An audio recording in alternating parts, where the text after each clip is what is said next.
आप लोगों के पास एक आइडिया है और अब आप उस आइडिया को एक वेबसाइट में कन्वर्ट करना चाहते हैं और आपको कन्फ्यूजन ये है कि क्या मैं सिर्फ HTML CSS या जावास्क्रिप्ट का इस्तेमाल करूं या फिर मैं कोई एक अच्छा सा फ्रेमवर्क सीख लूं। क्या मेरी ऐप जेंगो में होनी चाहिए या फिर मेरी ऐप रिएक्ट, एंगुलर या Vue.js जैसे फ्रेमवर्क्स के अंदर होनी चाहिए। क्या मैं फ्लास्क को यूज़ कर सकता हूँ, क्या मुझे MongoDB यूज़ करना चाहिए, क्या मुझे एक मर्न ऐप बनानी चाहिए। तो ये सारे के सारे कन्फ्यूजन जो है बिगिनर्स को आते हैं और आज मैं आप लोगों को यहाँ पर इस वीडियो में ये बताऊंगा कि किस तरह से आप लोगों को डिसीजंस लेने अपनी एप्लीकेशन को लेके कि सिर्फ प्लेन HTML CSS जावास्क्रिप्ट के अंदर कोडिंग करें अपनी एप्लीकेशन की, या फिर आप लोगों को एक लेवल ऊपर जाकर फ्रेमवर्क्स का इस्तेमाल करना चाहिए, react, angular, Next.js, Django, flask, या फिर लेटेस्ट से आप लोग अगर एक मर्न ऐप बनाना चाहते हैं तो आप रिएक्ट के साथ या फिर एंगुलर के साथ नोड.js को इस्तेमाल करना चाहेंगे। तो कुल मिलाकर आपको एक वेबसाइट बनानी है। तो यहाँ पर अगर आपकी वेबसाइट जो है वो बहुत बेसिक लेवल पे और आप इस वेबसाइट को सिर्फ लर्निंग्स के लिए बना रहे हैं तो मैं कहूँगा जो आपको आता है आप उसको इस्तेमाल करके बनाएं। लेकिन कभी कभी आप एक ऐसी वेबसाइट बनाना चाहते हैं जिसको शायद आप फ्यूचर में मेंटेन करेंगे, एक लंबे अरसे तक आप उसमें कोडिंग करते रहेंगे और फीचर्स ऐड करते रहेंगे। लेट अस से आप लोगों ने एक बहुत ही plain and simple JavaScript application बनाई जो कि क्या करती है कि आपके ब्राउज़र में लेटर से कुछ टेक्स्ट को एनालाइज करती है, लेटर से कुछ टेक्स्ट में से ईमेल्स को एक्सट्रैक्ट करती है या पंक्चुएशंस को हटाती है। तो अगर आपने उस तरह की बेसिक एप्लीकेशन बनानी है तो आप HTML CSS और जावास्क्रिप्ट की सहायता से भी बना सकते हैं। अब यहाँ पर अगर आप लोग इसको HTML CSS जावास्क्रिप्ट की सहायता से बनाएंगे तो आपके दिमाग में ये सवाल भी आता होगा यार जेंगो यूज़ करूँ कि नहीं करूँ, फ्लास्क यूज़ करूँ तो नहीं करूँ। अगर आप उनमें से हैं जिनके दिमाग में इस तरह के सवाल आ रहे हैं तो मैं आप लोगों को यहाँ पर एक बात बोलना चाहूँगा कि बहुत सारे लोग जेंगो को रिएक्ट एंगुलर से कंपेयर करते हैं, जबकि रिएक्ट एंगुलर तो फ्रंट एंड के फ्रेमवर्क है और जेंगो जो है वो बैक एंड का फ्रेमवर्क है। तो यहाँ पर इस चीज़ को क्लियर करना बहुत ज़्यादा ज़रूरी है कि फ्रंट एंड क्या है, बैक एंड क्या है। फ्रंट एंड क्या होता है और बैक एंड क्या होता है ये समझाता हूँ आपको। बैक एंड आपका सर्वर होता है, वो सर्वर आपने AWS से लिया हो सकता है, Amazon AWS से, या फिर डिजिटल से लिया हो सकता है, या फिर GoDaddy से अगर आपने होस्टिंग खरीदी है तो GoDaddy के पास हो सकता है आपका सर्वर। कुल मिलाकर कहने का मतलब ये है वो server in most of the cases आपके सामने नहीं होता है, उसको आप देख नहीं सकते, वो कहीं किसी कंपनी द्वारा किसी रिमोट लोकेशन पर रखा हुआ होता है और वो सर्वर का एक्सेस आप लोग अपने कंप्यूटर से कर सकते हैं। तो कुल मिलाकर अगर मैंने डिजिटल से सर्वर लिया है तो वो मेरा बैकएंड है। मैं $5 में एक सर्वर ले सकता हूँ डिजिटल से और वो मुझे कुछ टाइम के लिए सर्वर को रेंट कर देंगे और उसमें मैं अपनी बेसिक वेबसाइट सेटअप कर सकता हूँ। अब उस सर्वर के अंदर अगर मैं कुछ कंप्यूटेशंस करना चाहता हूँ जो कि मैं नहीं चाहता कि मेरे क्लाइंट को दिखे, तो मैं वहाँ पर बैकएंड का जो फ्रेमवर्क है वो इस्तेमाल कर सकता हूँ। बैकएंड क्या होता है और फ्रंट एंड क्या होता है। अगर आप एक वेबसाइट को यूज़ कर रहे हैं तो आपको बैकएंड नहीं दिखेगा, आपके पास कोई तरीका नहीं है बैकएंड को डायरेक्टली एक्सेस करने का, आपको सिर्फ फ्रंट एंड ही दिखेगा। उस वेबसाइट के मालिक को बैकएंड दिखेगा, जो उस वेबसाइट को मैनेज कर रहा है वो अपने सर्वर में लॉगिन करके बैकएंड का लॉजिक देख सकता है। और आप जब भी उसके सर्वर को रिक्वेस्ट भेजेंगे, लेट अस से ये आपका सर्वर है, ये जो फ़ोन है इसको सर्वर मान लो एक बार के लिए, ये मान लो एक सर्वर है जो कि एक रिमोट लोकेशन पर रखा हुआ है। अब मान लो मैं क्लाइंट हूँ, मेरे पास ये कंप्यूटर है, लेट अस से ये codewithhari.com का सर्वर है। मैं codewithhari.com जब यहाँ पर डालूंगा अपने कंप्यूटर के अंदर तो जो मेरा कंप्यूटर है वो इस सर्वर को रीच आउट करेगा। इस सर्वर को रीच आउट करने के बाद इस सर्वर के पास codewithhari.com/about या लेटर से codewithhari.com/videos या codewithhari.com/contact इस तरह की एक रिक्वेस्ट जाएगी। अब इस सर्वर को डिसीजन लेना है कि ये इसके बदले यानी कि इस रिक्वेस्ट के बदले क्या रिस्पॉन्स दे। ये एक एरर भी दे सकता है, ये चाहे तो 404 भी दे सकता है कि पेज नॉट फाउंड, ये चाहे तो कुछ भी दे सकता है। बट अगर कोई पेज एग्जिस्ट करता है तो ये सर्वर ऐसा नहीं करेगा, ये सर्वर वो पेज भेजेगा और उस पेज से जो भी HTML CSS और जावास्क्रिप्ट लिंक्ड है वो भेजेगा। तो अगर आप codewithhari.com/videos में जाते हैं तो ये क्या करेगा, ये सर्वर बेसिकली मेरे डेटाबेस में से जितने भी कोर्सेज वगैरह हैं वो सब निकाल कर उसको एक अच्छी सी HTML में कन्वर्ट करके आपको HTML CSS और जावास्क्रिप्ट के रूप में भेजेगा। तो HTML CSS और जावास्क्रिप्ट के रूप में आपको जब ये भेजेगा तो आपको पता नहीं चलेगा कि मैंने इस सर्वर में क्या किया, codewithhari.com के एडमिनिस्ट्रेटर ने इस सर्वर के अंदर क्या किया आपको पता नहीं चलेगा। डायरेक्टली होगा क्या कि आपको कुछ bunch of HTML CSS JavaScript मिलेगी जो कि आप एक्सेस कर सकते हो और वो आप डायरेक्टली एक्सेस नहीं करते हो, आपका ब्राउजर मदद करता है एक्सेस करने में। यानी जो ब्यूटीफुल वेबसाइट आपको देखने को मिलती है वो HTML CSS जावास्क्रिप्ट आपका ब्राउजर मैनिपुलेट करके वैसे आपको दिखाता है जैसी आपको दिखती है। तो बैकएंड में क्या हो रहा है, क्या चल रहा है, ये नॉर्मल यूजर्स नहीं देख सकते, सिर्फ जो वेबसाइट का मालिक है वो देख सकता है। तो आई होप कि बैक एंड और फ्रंट एंड में आप लोगों को यहाँ पर डिफरेंस पता चल गया। अब जब हम कहते हैं कि रिएक्ट एंगुलर फ्रंट एंड के फ्रेमवर्क है, इसका मतलब ये होता है कि ये फ्रेमवर्क्स यहाँ पर जो HTML CSS जावास्क्रिप्ट है जो कि एक बार भेजी जाएगी उसमें क्या हो रहा है उसको मैनिपुलेट करेगा। Let me explain.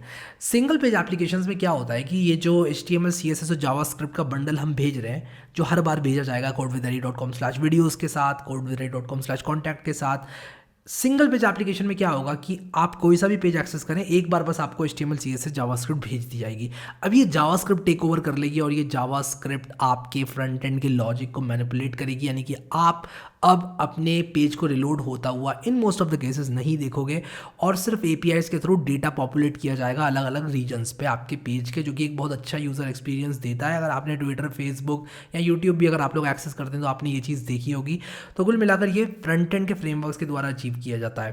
अब क्या हमें बैकएंड की ज़रूरत है अगर हम रिएक्ट और एंगुलर यूज़ कर रहे हैं? ऑब्वियसली पड़ सकती है। अब एक बात मैं यहाँ पर आप लोगों को बताना चाहता हूँ कि बैकएंड ऑप्शनल होता है। आप कोई भी वेबसाइट बनाए तो बैकएंड ऑप्शनल होता है, यानी कि HTML CSS एंड जावास्क्रिप्ट में अगर आपको स्टैटिक डेटा को रखना है, यानी कि लेटर से मुझे एक वेबसाइट बनानी है, मुझे एक वेब प्रेजेंस बनानी है अपनी, और मुझे सिर्फ ये बताना है कि यार मैं यहाँ पर मुंबई में बैठा हुआ हूँ, मुंबई सिटी के अंदर मेरी दुकान है और ये मेरी सर्विसेज हैं, तो उस वेबसाइट को, यानी कि इस बेसिक सी वेबसाइट को मैं सिर्फ HTML CSS में भी बना सकता हूँ, शायद जावास्क्रिप्ट की भी ज़रूरत ना पड़े।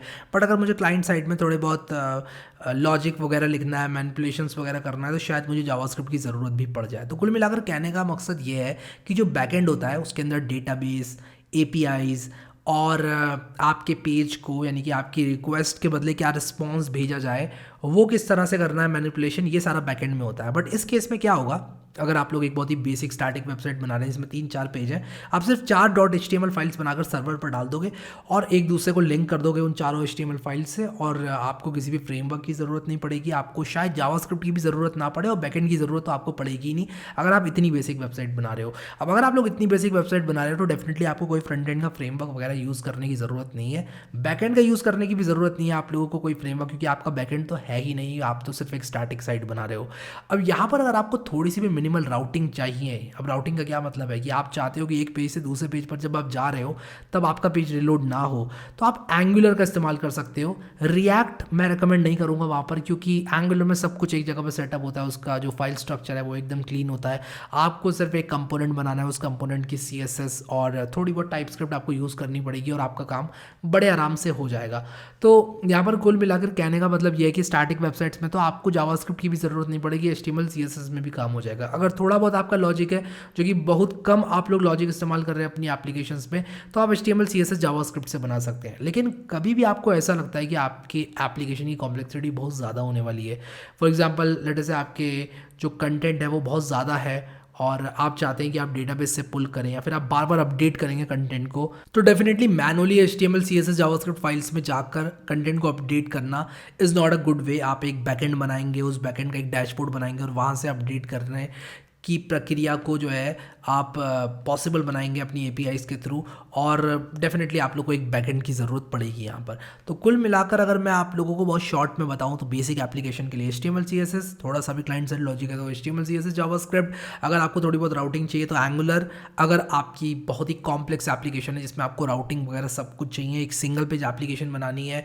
अच्छा यूज़र एक्सपीरियंस देना है, यूज़र्स आपके बहुत ज़्यादा हैं, बैंडविड्थ भी बचानी है आपको, तो रिएक्ट या एंगुलर में से आप कोई फ्रेमवर्क यूज़ कर सकते हो, Vue.js भी यूज़ कर सकते हो। अब यहाँ पर आपको ये भी बताना चाहूँगा मैं कि जो बैकएंड है वो ऑप्शनल है, लेकिन कभी कभी बहुत बड़ी बड़ी प्रॉब्लम्स को सॉल्व कर देता है सिंपल एप्लीकेशंस में भी एक बैकएंड। फॉर एग्जांपल अगर आपके पास से 1000 ब्लॉग पोस्ट हैं तो डेफिनेटली आप 1000 पेजेस डिप्लॉय नहीं करोगे अपने सर्वर में, आप सिर्फ एक पेज डिप्लॉय करोगे और उसमें लॉजिक लिखोगे कि वो इन 1000 ब्लॉग पोस्ट में से जो भी स्लग हो या टाइटल हो जिसके हिसाब से भी आप क्वेरी कर रहे हो उसके करस्पॉन्डिंग आपका ब्लॉग डिस्प्ले करा दे। अब एक प्रॉब्लम जो बहुत सारे बिगिनर्स को आती है वो ये भी है कि वो एंटिसिपेट तो ये करते हैं कि उनकी ऐप बहुत बेसिक होने वाली है, लेकिन जैसे जैसे वो आगे बढ़ती जाती है फॉर एग्जाम्पल लेटर से आपने एक एप्लीकेशन बनाई जो कि आपकी PDF को से 2-3 PDFs को मर्ज करती है, आपने कोई लाइब्रेरी यूज़ कर ली जावास्क्रिप्ट की और वो 2-3 PDF को मर्ज भी कर पाए आप लोग, बट फ्यूचर में आपने सोचा कि मैं PDF टू वर्ड फाइल का कोई कन्वर्टर बना दूं, फिर आपने सोचा वर्ड टू PDF भी बना दूं, फिर आपने सोचा कि शायद मैं अगर एक और टूल ऐड कर दूँ इसमें फ्रॉम PDF टू PNG या PDF टू JPG, और एक टाइम पर आपकी एप्लीकेशन इतनी बड़ी हो जाती है कि वो वेनिला HTML CSS जावास्क्रिप्ट से मैनेजेबल ही नहीं हो पाती है, आप मैनेज ही नहीं कर पाते हैं। तो ये काफ़ी होता है, और ये मेरे साथ भी हो चुका है अर्ली स्टेज में, बहुत ज़्यादा हो चुका है कि एक सिंपल सी एप्लीकेशन, एक बहुत ही छोटी सी चीज़ से शुरुआत हुई, स्टैटिक पेज मैंने डिप्लॉय किया, और जैसे जैसे टाइम बढ़ा वो इतनी कॉम्प्लेक्स हो गई कि उसके बाद फिर उसको रीराइट ही करना पड़ गया एंगुलर या रिएक्ट में, या फिर कोई एक बैकएंड फ्रेमवर्क यूज़ करके जैसे जेंगो या फ्लास्क। तो मैं यहाँ पर आप लोगों को ये बोलना चाहूँगा कि अगर आपको कभी भी ये लगता है कि फ्यूचर में आपकी एप्लीकेशन थोड़ी सी भी बड़ी होने वाली है, डेफिनेटली आप लोग उसके लिए तैयार रहें। Be ready for scalability, be ready for feature addition. आप हमेशा तैयार रहें इस बात के लिए कि आपकी एप्लीकेशन कुछ बड़ी बनने वाली है। अगर आपने स्टार्ट की है एक छोटी सी वेबसाइट, तो डेफिनेटली आप उसको कहीं ना कहीं ऊपर बहुत आगे देख रहे हैं, इसीलिए आप लोग उसको आज लिख रहे हैं इतने जुनून के साथ। तो आप इस बात को ज़रूर कंसिडर करें कि एक टाइम पर वो एप्लीकेशन बहुत सारे यूज़र्स द्वारा एक्सेस की जाएगी और उस पर बहुत ज़्यादा ट्रैफिक होगा, और उसी के साथ साथ आप अगर इसमें आज 2 फीचर्स यूज़ कर रहे हैं तो कल आप 36 फीचर्स यूज़ करेंगे। आपकी ऐप 36 फीचर्स जो है वो प्रोवाइड कराएगी यूज़र्स को। तो ये सारी चीज़ें आपको मद्देनज़र रखते हुए फ्रेमवर्क्स का चुनाव करना है, ठीक है। तो एक बहुत ही सिंपल सी POC अगर करनी है तो HTML CSS जावास्क्रिप्ट। POC मतलब प्रूफ ऑफ कॉन्सेप्ट। अगर कोई छोटी सी चीज़ आप दिखाना चाहते हैं किसी को, तो वो आप HTML CSS जावास्क्रिप्ट से भी कर सकते हैं। बट एंगुलर और रिएक्ट और Vue.js, ये तीनों फ्रेमवर्क्स आपको बहुत अच्छी चीज़ प्रदान करते हैं, जो कि है मैनेजमेंट। आपकी जो ओवरऑल एप्लीकेशन का मैनेजमेंट है वो बहुत अच्छा हो जाता है। कोई भी काम जो HTML CSS जावास्क्रिप्ट से हो सकता है, या मुझे उल्टा बोलना चाहिए, कोई भी काम जो कि रिएक्ट एंगुलर Vue.js से हो सकता है वो HTML CSS जावास्क्रिप्ट से भी हो सकता है। बट द क्वेश्चन इज़ क्या कॉम्प्लेक्सिटी होगी, कितने लाइन्स ऑफ कोड होगा। एंगुलर, रिएक्ट और Vue.js जैसे फ्रेमवर्क्स एक बहुत बड़ी प्रॉब्लम को सॉल्व करते हैं। आपको रिपीटेटिव कोड नहीं लिखना पड़ता है। फॉर एग्जांपल राउटिंग है, राउटिंग एक बहुत ही बेसिक सी चीज़ है, बट अगर आप जावास्क्रिप्ट में लिखोगे तो आपको रिपीट करनी पड़ेंगी वो सारे के सारे बड़े बड़े कोड की लाइन्स और सिंटेक्स यूज़ करना पड़ेगा, which might be a big pain for beginners. तो इसलिए फ्रेमवर्क्स आया, आपको ज़रूर इस तरह के फ्रेमवर्क्स को एक्सप्लोर करना चाहिए, और बैकएंड के फ्रेमवर्क और फ्रंट एंड के फ्रेमवर्क्स को आपस में कंपेयर कभी नहीं करना चाहिए। जैसे कि Node.js को एज अ बैकएंड आप कभी कंपेयर ना करें एंगुलर और रिएक्ट की application as a front end से, that doesn't make any sense. आप Node.js as a backend, Django as a backend इसको कंपेयर कर सकते हैं, आप फ्लास्क वर्सेस जेंगो कर सकते हैं, आप flask versus Django versus PHP कर सकते हैं, लेकिन आप PHP वर्सेस एंगुलर नहीं कर सकते, PHP वर्सेस रिएक्ट नहीं कर सकते। तो ये चीज़ें समझना आप लोगों को बहुत ज़रूरी है। PHP बैकएंड पे यूज़ की जाती है, और जो आपकी ये रिएक्ट और एंगुलर है ये आपके फ्रंट एंड बंडल्स को बनाने के लिए यूज़ की जाती है। सिंगल पेज एप्लीकेशन जो कि फ्रंट एंड पर इस्तेमाल होगी, जो कि शायद किसी बैकएंड API को भी इस्तेमाल करे। तो ये सारी चीज़ें आप लोगों को समझना बहुत ज़रूरी है। आई होप कि मैंने आपका ये बहुत ही बेसिक क्वेश्चन आंसर कर दिया। इसी चैनल पर मैंने एंगुलर का क्रैश कोर्स बनाया, मैंने जेंगो का कोर्स भी बनाया, मैंने PHP का कोर्स भी बनाया है, उसी के साथ साथ एक रिएक्ट का कंप्लीट कोर्स भी चल रहा है। अगर आपको फ्लास्क सीखनी है तो भी मैंने बनाया। तो कोई भी अगर आप लोग फ्रेमवर्क ट्राई आउट करना चाहते हैं तो आप देखें कि किस तरह से उसका प्रयोग किया जा रहा है, और आपको चीज़ें बहुत क्लियर हो जाएंगी। अभी के लिए इस वीडियो में इतना ही guys. Thank you so much guys for watching this video, and I will see you next time.